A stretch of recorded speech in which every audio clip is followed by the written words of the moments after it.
Ce o să vă prezint eu astăzi? Astăzi o să vă prezint rețeta de sărmăluțe în foi de viță, fără carne. Și o să vă învăț să le închideți așa. Ia uitați aici. Haideți, încep rețeta. Avem toate ingredientele pe masă, ingrediente simple, bazice, foarte ușor de pregătit. Prima dată, foile de viță. Ați văzut, am fost la mine în curte, doar ce au ieșit. Le-am luat, le-am spălat și acum prima dată, în timp ce vorbesc cu voi, le punem aici și le opărim. Dăm focul mai tare, Le lăsăm să se opărească în timp în care eu vă spun celelalte ingrediente. verdeață, pătrunjel sau mărare. Eu o să folosesc pătrunjel. Aici opțional, eu fac normal fără ciuperci, dar astăzi folosesc și ciupercile care le aveam prin frigider pleurotus și puțin champignones. Orezul este important, eu o să folosesc orez și bulgur. Un pahar de orez, jumătate de pahar, un pic mai mult de bulgur, ca să schimbăm gustul. Dacă nu, folosiți doar orez. Condimente ce folosesc eu? Sare, o linguriță de piper, aici am fulgi, vedeți, sunt fulgi de ardei, oboia, sunt fulgi de ardei, nu sunt picanți, și mentă uscată, o facem în Turkish stil. Mie îmi place foarte mult menta și ce începem? Și bulion, o ceapă. Voi adaptați condimentele și totul după gustul vostru. Rețeta este foarte, foarte simplă. Prima dată, să nu vă plictisesc, eu dau ciupercile prin mașina de tocat. Așa nu ne chinuim. Ok? Au fiert, este de ajuns și acum ce fac? Le luăm și le scurgem de apă. Opala! Am terminat cu ciupercile. Acum ce facem? Luăm bulgurul și orezul și le spălăm. Eu le-am pus în pahar doar ca să vedeți. Puteam să le spăl înainte, le spălăm și le lăsăm să usuce. Așa. Între timp ce orezul și bulgurul stă la scurs, noi luăm o ceapă și o tăiem în cubulețe mici. Așa. Eu am tăiat ceapa, vă recomand să puneți o ceapă mai mare, eu am mai pus jumătate de ceapă că era prea micuță. Și aici, într-o cratiță la foc, îi adăugăm puțin ulei. Folosesc așa ulei de măsline. Când uleiul s-a încălzit, luăm ceapa și o punem aici să o năbușim puțin. O amestecăm. Vedeți ce rețetică simplă și vă recomand să vedeți Și rețeta de sarmale în foi de viță cu carne. cei care nu o țin YouTube, aici sus o găsiți, vă las rețeta, o bunătate. Mie îmi place mai mult cu carne decât fără carne. Fiecare cu gustul lui, prietenii mei gurmani. În ceapa a luat o culoare frumos aurie, îi punem puțin bulion. Uite, pun o lingură așa generoasă de bulion. O lingură jumate de bulion și le amestecăm. Când a ieșit mirosul de bulion și a început să miroasă bulion prăjit, îi adăugăm ciupercuțele, le amestecăm aici, să împrietenească gusturile. Vedeți, le-am lăsat aproximativ un minut să-și tragă bine bulionul și acum punem orezul și bulgurul scurse de apă. Da?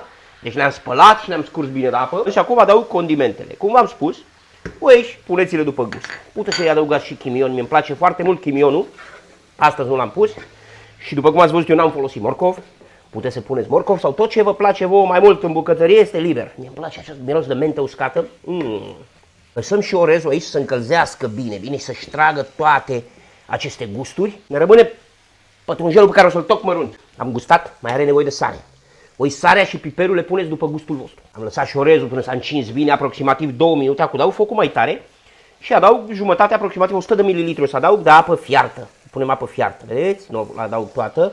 Imediat vedem dacă mai este nevoie.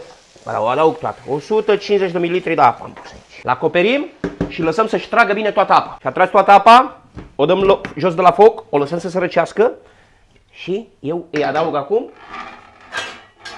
Opa! Îi adaug și pătrunjelul. Pătrunjel mărar, tot ce vă place vouă. Cred că mai taci capac. Uite-l ce-mi face capacul ăsta. O să mai adaug puțin pătrunjel. Aici gustul dăm din condimente, din pătrunjel, din verdeață, pentru că este o rețetă simplă, vegană, dar gustoasă. Vedeți, am mai pus pătrunjel și acum le amestecăm. Le amestecăm cu verdeața și le lăsăm să se răcească. Și trecem cu frunzele de viță de vie. Îmi iau foile de viță și le tăiem codița. Atât de simplu. Ați văzut ce puțină muncă este la această rețetă? Prietenii mei gurmanzi, v-am dat o idee foarte bună pentru o mâncare de primăvară, gustoasă, ieftină și ușor de pregătit. Trec cu ultima. Le-am rupt codițele, le-am tăiat cum simțiți mai comod și acum vreau să vă spun. Înainte aceste sărmăluțe în foi de viță, să fierbea un borș, dar cum noi acum nu avem borș în fiecare zi la îndemână, eu vă dau un truc mic, cum am arătat la cealaltă rețetă, cum să le scoatem acrișoare. Aceste codițe noi nu le aruncăm. Am aici oala bine spălată și le punem pe fundul la oală. Așa. Vedeți? Filmați aici să vadă prietenii mei gurmanzi. Așa. Înainte să aranjăm sărmăluțele, le punem pe fund. Și aceste codițe în timpul fierberii ne dă un gust bun acrișor, prietenii mei gurmanzi. Iar ați învățat ceva bun de la mine. Îmi strâng și trec să formez sarmalele. Avem aici totul pregătit și umplu sarmalele. Uite, vă arăt prima dată aici cu una. Partea care are aceste vene, o punem în sus. Deci partea lucioasă în jos. Și o să vă arăt cu o pungă cât de ușor puteți să le faceți. Cred că ați mai văzut acest sistem. Punem sărmăluța aici. Nu o să le umplem prea mult. Ne facem mărimea așa, aproximativ o linguriță. Facem sărmăluțele mici. Vedeți? Așa. Le întorc așa ca să nu se desfacă. Să vedeți cât de ușor și cât de simplu. Cum să filmez o să mă vedeți. Iau punga, o pun aici cu degetele și acum trag. Filmează din față, trebuie să vadă pe micul. Și acum trag așa. Upala! Și sărmăluța noastră. Mai facem o dată.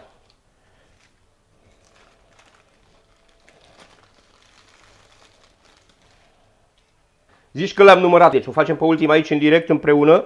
Uite, încă o dată, dacă n-am arătat bine înainte, le punem așa. Și acum ridic punga de aici, punem degetul aici și tragem. Ladies and gentlemen, ultima sărmăluță am făcut în direct cu prietenii mei gurmanzi. Pune o poză aici pentru prietenii mei gurmanzi din Instagram. Urmăriți-mă și în Instagram. Și acum trec, strâng puțin, spăl cratița și trec să le punem la foc. Vedeți, prima oară am pus cozile după cum am spus. Dacă nu, puteți să-i puneți, dacă aveți mai multe foi, să-i faceți un strat de foi pe fund. Eu le las pe acestea să-l punem deasupra. Și acum aranjez frumos sărmăluțele bele așa micuțe aici în cratiță. 77, 78 de sărmăluțe, prietenii mei gurmanzi, sunt michitele, de aceea se numesc sărmăluțe. Acum ce fac? Eu îmi iau o lămâie. Așa aveți grijă cu sâmburii, uite, are unul. Și stoarcem puțin suc de lămâie aici peste. Iar restul de lămâie îl tăiem așa în clin. Îl punem peste, cum o pun aici la foc. Ce-i facem? Ce-i facem prima oară? O astup așa frumos cu foile care mi-au rămas pe deasupra.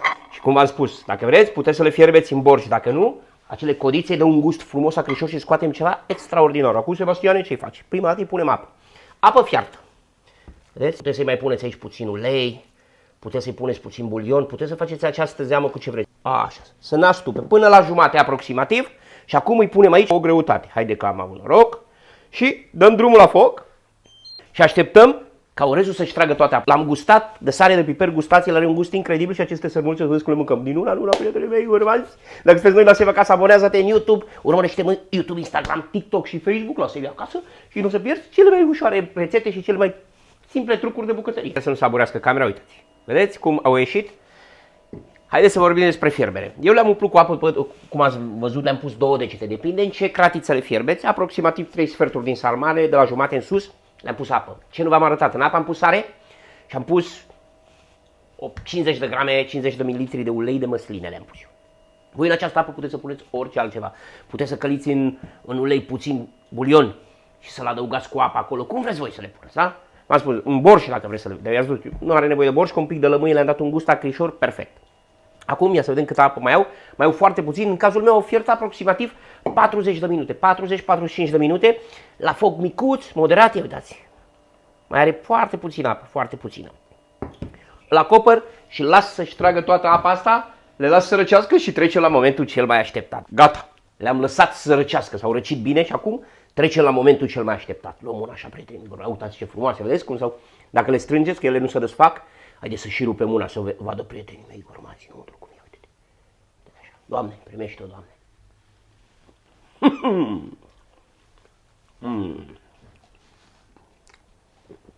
Mai luăm una. Mai luăm una. Mai luăm una. Am mâncat 4-5 imediat. Prietenii mei gurmați, dacă probați cu aceste ingrediente, cu menta uscată, ce gust i-a dat și ușor picante la piper, ceva incredibil. Să le mâncați sănătoși alături de cei dragi. Nu uitați unde v-ați aflat, sunteți iubiți și ne vedem într-un nou video. Ia să vă dăm o prind.